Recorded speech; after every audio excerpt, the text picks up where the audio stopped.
গুরুদেব একটি বিষয়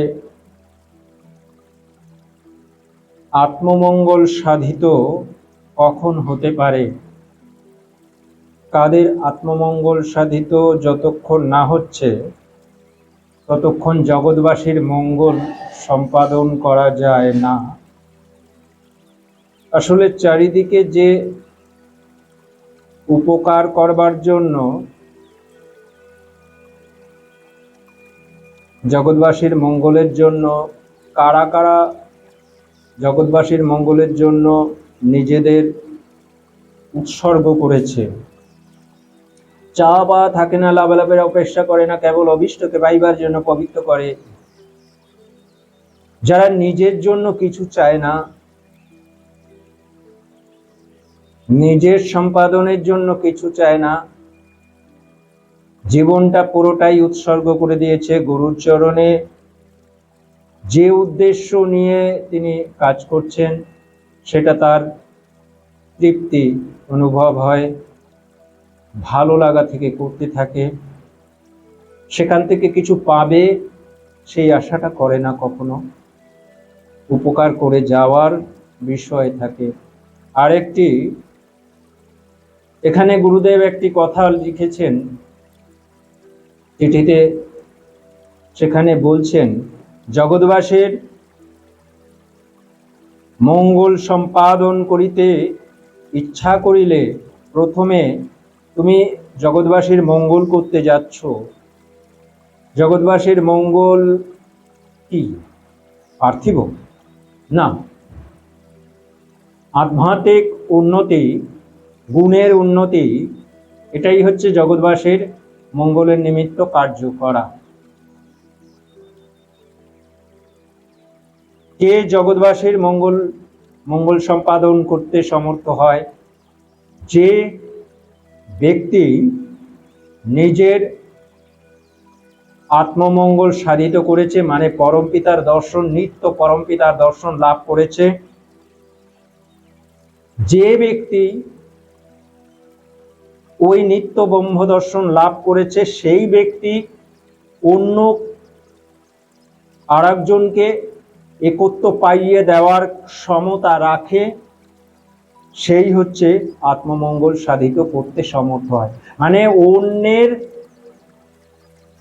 আত্মার উন্নতি করিয়ে দেওয়ার ক্ষমতা যে রাখে, বিষয়টা কিন্তু খুবই কঠিন। নিত্য ব্রহ্ম দর্শন লাভ করবার পরেও তখন মহাত্মা গুরুনাথ ছিলেন, চিঠিতে লিখছেন যে চারজন একত্র হয়ে গেছে গুরুদেবের, ওই যে বললাম না গুরুদেব যা লিখেছে যে আত্মমঙ্গল সাধিত। আর তাহলে আত্মমঙ্গল সাধিত কখন হতে পারে?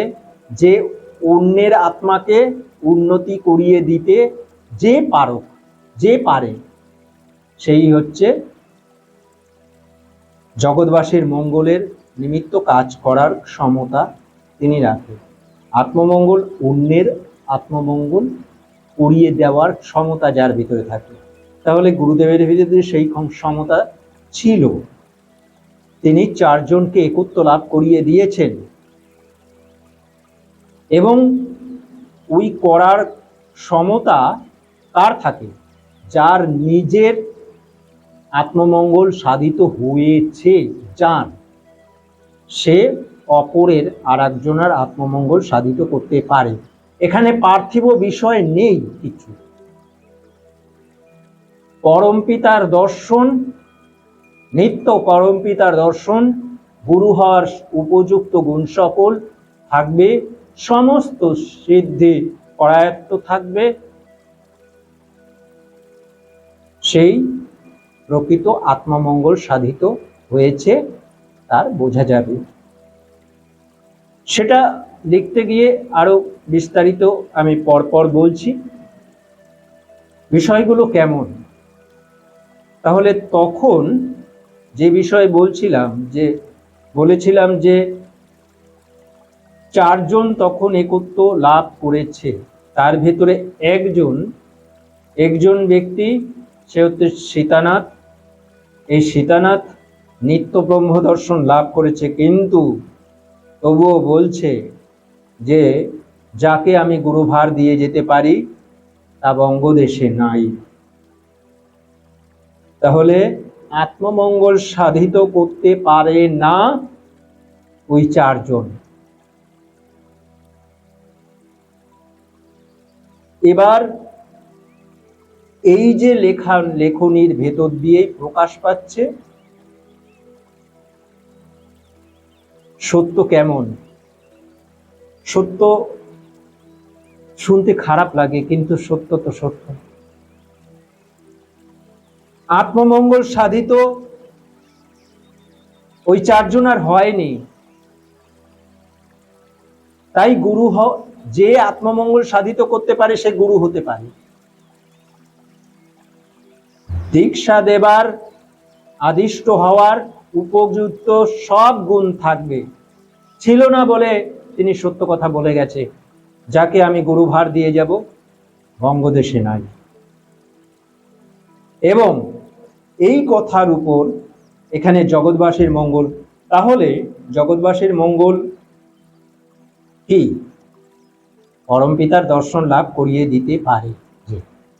তার মানে মহাত্মা নিবারণকে দায়িত্ব দিয়ে গেল, মহাত্মা নিবারণ কাউকে একত্ব লাভ করিয়ে দিয়ে যেতে পারেনি, এই সত্যের উপরে দাঁড়িয়ে।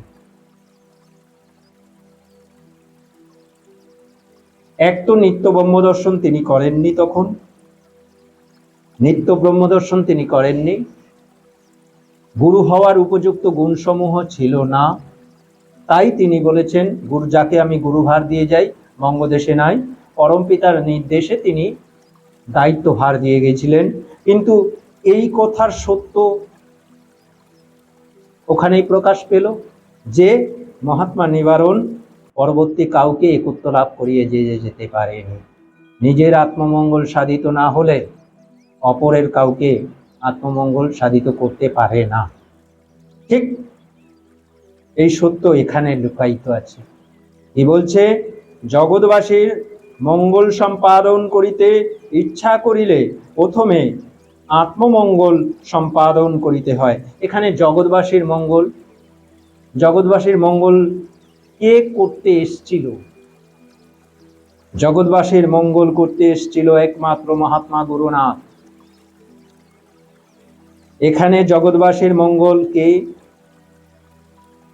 কোটি কোটি বৎসরে 2-1 জন লাভ করতে পারে, এই সত্য, সেই সত্য জানাতে এসেছিল মহাত্মা গুরুনাথ। তিনি পরম পিতার নির্দেশে তিনি আত্মমঙ্গল নিজে সাধিত করেছেন ও জগৎবাসীর মঙ্গলের নিমিত্ত এই সত্য বার্তা 1885 সালে 20 অক্টোবর তিনি শুরু করেন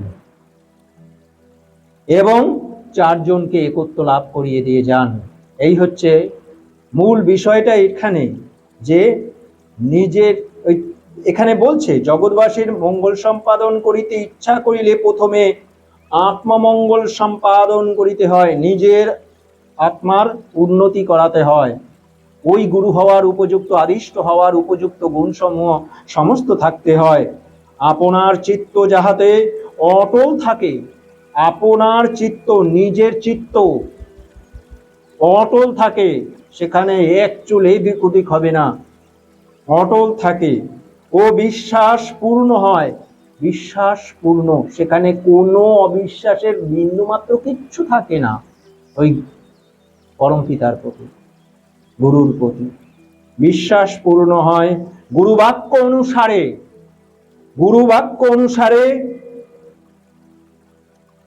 সকলেই করিতে পারি।